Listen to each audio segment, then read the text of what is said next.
جتنے بھی عرب میں غریب، یتیم، بیوہ، مسکین، سب میں وہ پیسہ تقسیم کر دیتی تھی. عرب کے ہزاروں غریبوں کے چولہے جل رہے تھے جناب زہرا کے اس پیسے سے جو فدق کی انکم تھی. بے شک. یہ ہمارا بڑا سلیکٹڈ عنوان دنیا میں پڑھا گیا ہے، مگر اتنا برا سلوک دنیا میں فدق کے ساتھ کہیں نہیں ہوا جتنا آج کریرے میں ہو رہا ہے. اللہ آپ کی زندگیاں دراز کرے. بدل دوں موضوع، خیبر پڑھتے جناب سیدہ کا ذکر نہیں کرتے، خیبر پڑھتے. بڑے خیبر آپ کے سامنے. خندق پڑھوں کیا پڑھوں؟ جو بولتے پڑھتا ہوں، جو آپ کہتے ہیں جس میں آپ راضی ہو جائیں. منہ سے بول ہی بتائیے، اتنا ہی کہہ دیجیے کہ کیا پڑھنا ہے کیا نہیں پڑھنا ہے. کم سے کم سکون نہ سنتے پہ بندے، سکون نہ سنتے پہ سارے کہاں سکون سے سن رہے ہیں، وہ آدھے نیند میں پہنچ چکے ہیں. ٹوٹے سننے کے عادی ہو گئے، غلط روایات سننے کے عادی ہو گئے. وہ کچھ میرے ممبر پر پڑھا جا رہا ہے جس کا نہ تاریخ سے تعلق ہے نہ مقتل سے تعلق ہے.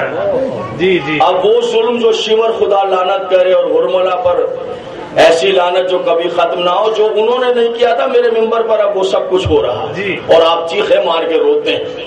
مصائب کے نام پر توہین ہو رہی ہے آل محمد، آپ خوش ہو رہے ہیں.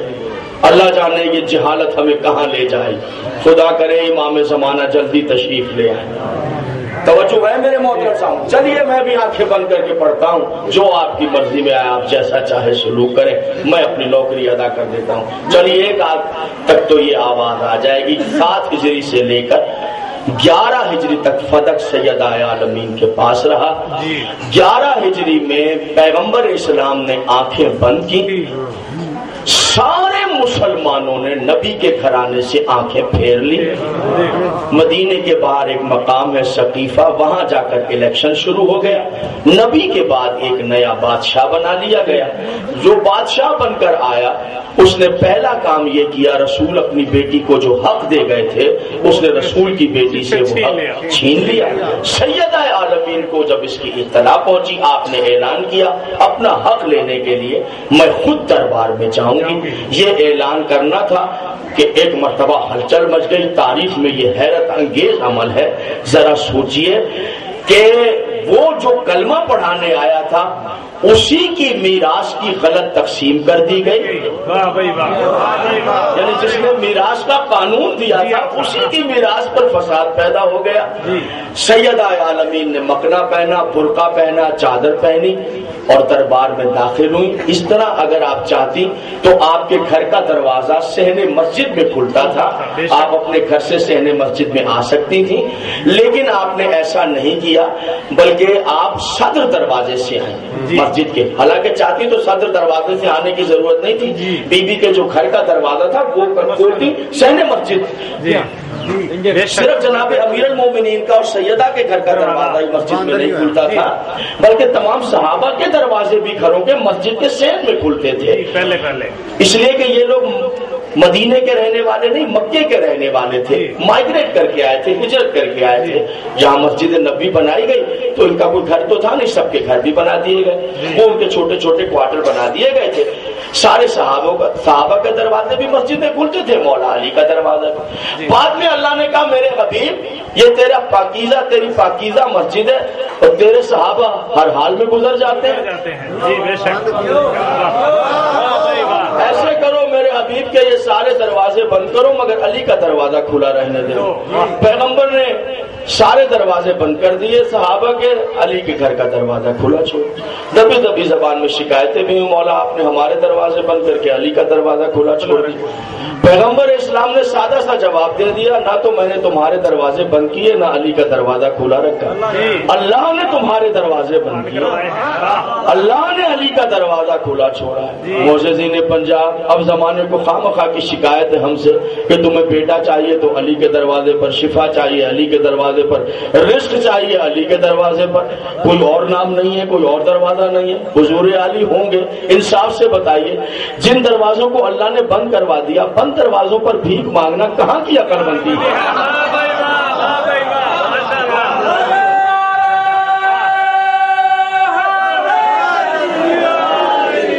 ماشاءاللہ بہت خوب.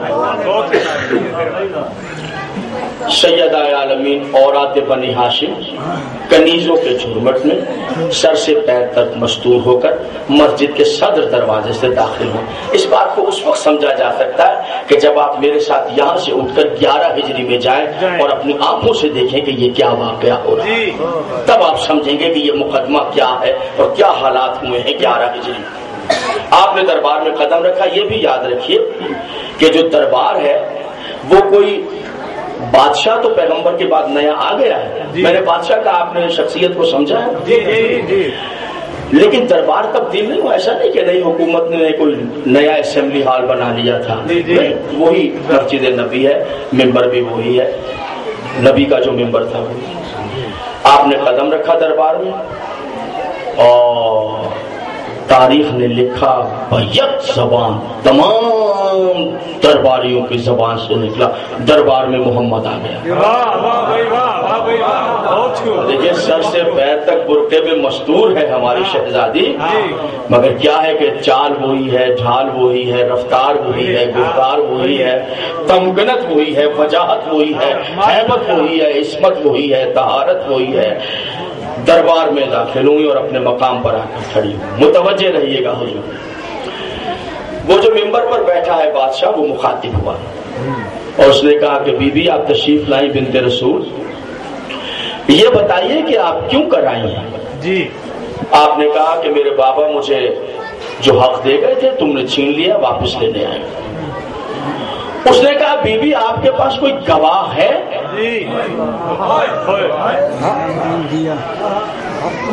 دیکھیے میرا دل چاہتا ہے میں 10 بست عرض کروں شہزادی آپ کی نالین پر میرے سجدے ہوں. بی بی ہم فقیر اتنا ہی کہیں گے, ہم غلام اتنا عرض کریں گے دربار سے واپس آ جائیے, فیصلہ ہو گیا. اس لیے کہ جو زہرا سے مانگے گواہ, بی بی سے کہے گواہ ہے. مجھے ایک بار بتائیے کہ عدالت میں جج گواہ طلب کرتا ہے قانون سے وابستہ لوگ بیٹھے ہوئے ہیں, کیوں جج گواہ طلب کرتا ہے, کیا وجہ ہے؟ اس لیے جج گواہ طلب کرتا ہے کہ مدعی کو جانتا نہیں. جانتا جی نہیں جانتا, جج نہیں جانتا. جج یہ جانتا ہے کہ یہ شخص جھوٹ بھی بول سکتا ہے, سچ بھی بول سکتا ہے. اس کے سچ اور جھوٹ کے اور پرکھنے کے لیے گواہ طلب کرتا ہے. میں نے غلط تو نہیں, چونکہ وہ جانتا ہے آنے والا سچ بھی بول سکتا ہے, جھوٹ بھی بول سکتا ہے. جج گواہ طلب کرتا ہے. ٹھیک, سیدہ سے کہا گواہ لاؤ. یہ بتائیے آیت تیر سیدہ کی شان میں آئی ہے. اطمینان سے بتا دیجیے گا کہ جس کی شان میں جس کی صداقت کی گواہ آیت تطہیر ہے, جس کی صداقت کا گواہ قرآن ہے, اس سے گواہ کیوں مانگا گیا؟ اس کا مطلب یہ کہ جو جج بیٹھا ہوا ہے اس کو آیت تطہیر پر اعتماد نہیں ہے, اس کو قرآن پر اعتبار نہیں ہے. دیکھیے مسئلہ جو ہے وہ اگر پراپرٹی کا ہوتا, سمجھیے گا میری بات, اب آپ سمجھیے گا. یہ بھی ممکن ہے کہ کوئی سنی یا شیعہ دوست یہ کہہ دے کہ صاحب فدق پڑھنے کی ضرورت کیا ہے, یہ باتیں ہوتی, یہ پرانی بات ہے, اس کو نہ پڑھی جائے. اچھا کیوں؟ صاحب کچھ لوگ ہیں وہ ان کو برا لگتا ہے, وہ ناراض ہو جاتے ہیں. کیوں ناراض ہو جاتے ہیں؟ کون ہے جن کو برا لگتا؟ وہ جنہوں نے فدق چھینا تھا. تو کچھ لوگ ہیں جو ان کے حمایتی ہیں, چھیننے والوں کے. اچھا چھیننے والوں کے حمایتی ہیں, ہمدرد ہیں. زہرا کا کوئی ہمدرد نہیں ہے. چلیے آج کی جو ڈائری امام زمانہ کی خدمت میں جائے گی اس میں یہی لکھا ہوگا کہ چند فقیر گناہگار غلام آپ کے بیٹھے ہیں اور آپ کی جدہ کے حق کو بیان کر رہے ہیں. چلیے اتنا ہی ہو جائے گا. بہت خوب. اگر مسئلہ ہے پراپرٹی کا تو ہم بیان نہیں کرتے, چھوڑ دیتا ہوں میں بیان. مسئلہ جاگیر کا اور باغ کا نہیں ہے, مسئلہ ہے صداقت زہرا کا. اور اگر صداقت زہرا پر ہم خاموش ہو گئے پھر اسلام میں کیا بچے گا؟ اس لیے کہ صداقت زہرا سے وابستہ ہے صداقت قرآن, اور صداقت قرآن سے وابستہ ہے صداقت نبوت, صداقت نبوت سے وابستہ ہے صداقت توحید. یوں سمجھیے کہ آپ نے جاپان سے, یورپ سے, امریکہ سے انجینئر بلائے, یہاں ایک بہت بڑا ٹاور بنا دیجئے ایسا کہ سب مثال بن جائے, کمال چیز ہو. ہمارے پاس جو پیسہ ہے زمینیں بیچی ایک نایاب چیز بنانا چاہتے ہیں. وہ سارے انجینئر بیٹھے انہوں نے 25 منزلہ ٹاور بنا دیا. کیا بات ہے بھائی، سارے ٹی وی کے اخبار کے صحافی پہنچ گئے. بڑا کارنامہ. کیا کارنامہ؟ کارنامہ کا یہ کہ ہے 25 منزلہ، لیکن 25 منزلہ ٹاور کو ہم نے ایک اینٹ پر رکھ دیا ہے. اس ایک اینٹ پر، واہ صاحب انجینئرنگ کا کمال ہے. ایک اینٹ پر بڑی داد دی جاتی. انجینئر نے جاتے جاتے کہا اتنا یاد رکھنا ہے تو بہت اچھی چیز، مگر وہ جو اینٹ بنیاد میں اس کا خیال رکھنا. اس لیے کہ اگر وہ اینٹ سرکا دی گئی تو 25 منزلہ ٹاور نیچے آ جائے گا. جسے کہتے ہیں نا دین، اس کی بنیاد ہے صداقت فاطمہ. اگر صداقت زہرا ہٹ گئی تو پھر دین میں کیا رہ جائے گا؟ یہ اس لیے پڑھا جا رہا ہے کہ مسئلہ جائیداد کا نہیں ہے، مسئلہ ہے صداقت سیدہ کا. جج نے کہا آپ کے پاس گواہ ہیں؟ ذرا سنیے اس بات کو ایک مرتبہ پھر سن لیجیے. میں نے یہاں تقریر کی اور تقریر میں میں نے کہا کہ آپ جھوٹے ہیں. اگر میں خدا نہ خواستہ مثال دے رہا ہوں، نعوذ باللہ، میں یہ کہہ دوں آپ جھوٹے ہیں تو مجھ پر شرعی اعتبار سے چارج لگ جائے گا. چارج یہ لگے گا کہ میں فاسق ہو گیا. کیوں فاسق؟ اسلام کا مسئلہ ہے. کیوں؟ آپ نے مومن سے کہا کہ تو جھوٹا ہے. جو مومن کو جھوٹا کہے وہ فاسق ہے.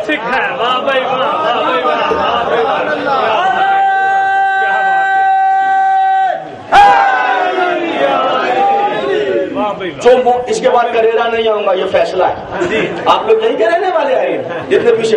اس کے بعد یہاں نہیں آؤں گا، کبھی نہیں پڑھوں گا یہاں. اس کے بالکل نہیں پڑھوں گا. ہاں وہ یہاں والے وہ بالکل اس سناٹے میں دیکھ رہا ہوں میں. تم لوگ کبھی 2020 میچ میں بھی اتنے چپ رہے ہو جیسے آج بیٹھے ہو. وہ میچ نہیں ہے، جوا ہے. آپ لوگوں کو دجال کے دائرے میں دھکیل رہا ہے. جوا ہے. موبائل پہ میسج آتے ہیں یہ ٹیم جیتے گی یا وہ پیسہ لگاؤ. جوا ہو رہا ہے، جواری جوا کھیل رہے ہیں. آپ کو دن رات بزی کیا ہوا ہے. وہاں تو کومنٹیٹر اتنا نہیں چیختا جتنے ہر بال پر آپ چیخ رہے ہوتے ہو. خدا کا شکر ہے پاکستان ہار گیا. میں ممبر پر کہہ رہا ہوں، ممبر پر سب سنیں. اس لیے شکر ہے ہار گیا. اگر جیت جاتا تو آگے بڑھ جاتا. آگے بڑھ جاتا تو جناب زہرا کی شہادت کے دن ان کو گلیوں میں ڈھول بجانے کا موقع مل جاتا.